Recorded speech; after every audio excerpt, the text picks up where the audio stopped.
Justin looks serious as a heart attack. Look cleaned up, looks a little older, looks mature, looks, I don't know. I'm back in, I think I'm going to put him as number 1 again. You are so fickle.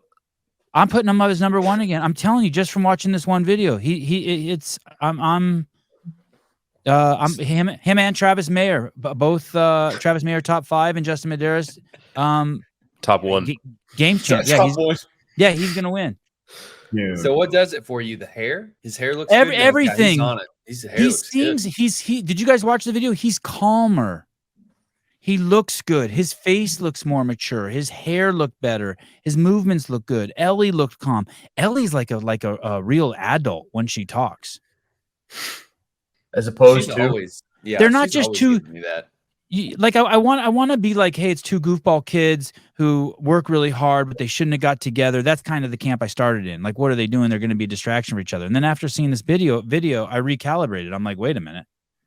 These are two mature, seasoned athletes that are going for it. Look at you, Hiller. They're dancing with the dog on Justin and Ellie's story just to undercut what you're saying. Oh, fuck. Thank you, Pedro. Oh, yeah, his hair does look good. It does actually look really good. Great. Yeah. That's what I wanted to say. I just wanted to see his hair. It looks great. That's top 10 hair right there. Yeah, there's a calmness to him, a calmness to Ellie. He looks he just seems comfortable. What is Ellie? Ellie mentioned that she's going to. Said right there. Pardon me? Comfortable. One more time. You said the word comfortable. Yeah, comfortable. You said he looks comfortable. Comfortable. That's not a good thing. I'm comfortable in his own skin. You also have to consider the fact that, say where they are there now, that facility didn't exist. Like, they've built that, they've moved, all the change has already happened. So there is that element as well, that like all of the upset, all of the, imbalances or whatever, like, I'm kind of moving over to Sevan's side and being like, yeah, maybe he's right, because like now things are settled. Now things are like, there is no more change now. Everything's kind of done, and it's like they can focus on what they need to focus on, apart from the dog. Let me give you some other data points. He's entering on December 16th, Justin's entering a powerlifting meet. Awesome. Yeah. And you know what that tells me? He's confident. He doesn't care if he wins or loses. Oh, go ahead, Tyler. What? You don't like it? Finish your thought. Okay. It just makes me think that he knows he's the best at what he does in the world, and he's going over there humbly to enter his hat. He knows he probably has no chance of winning, but he's still going to do it. And I just like it. It shows out of his comfort zone. It's the kind of things that you might hear like a Miko Salo or a Matt Fraser do. Hiller, you're a coach. You got an athlete who's worn out. What do you have them do? Probably a powerlifting competition. Oh, no, really? You're saying it's fun. It's something different. It's fun. He likes lifting. Lifting's not nearly as stressful. He can go. It's not his environment in which he takes over. It's just, I'm going to go and compete and do something I don't normally do. It's still competitive, but it's fun. And so he also turned down Rogue, didn't he? Just to be clear, are you saying it's a good thing or a bad thing? It's a bad thing. Okay, yeah, yes. It's fun to be a good thing. He's like overworked, so this is fun. So it's stress relieving. But which one is it? To me, it signals something to watch. Either he's so stressed out that he needs to take that time, he needs to go have fun, versus I'm tuned in and I don't need to go have that fun. It could be a good thing in that, hey, bro, take your rest and like get rejuvenated, dude. You're gonna be fine. Like, or it's, oh shit, we have to totally retract for everything we've been doing, and you need to go gallivant off for a little while. Do you think that's the only time we'll see him compete before semifinals? I hope not. Yeah.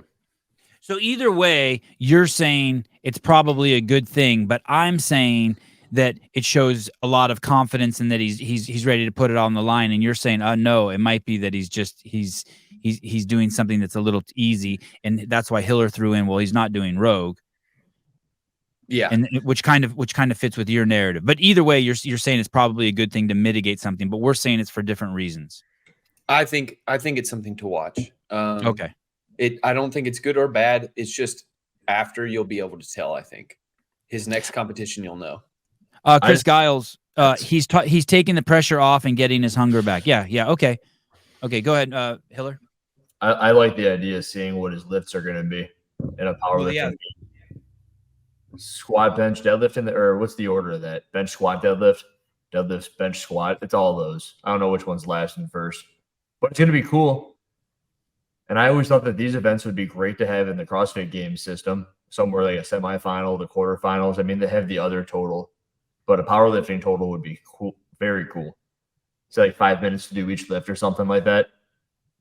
What do you guys think about this? He's been on the show before, and he's like, "Yeah, I just ran my mile or something," and he PR'd it or something. He ran a mile, and I said, "What's your mile time?" And he kind of joked, "Wouldn't you like to know?" And then we joked throughout the show, I think, and I was asking him what his mile time was, and he didn't want to say, and I appreciate that. I don't blame him.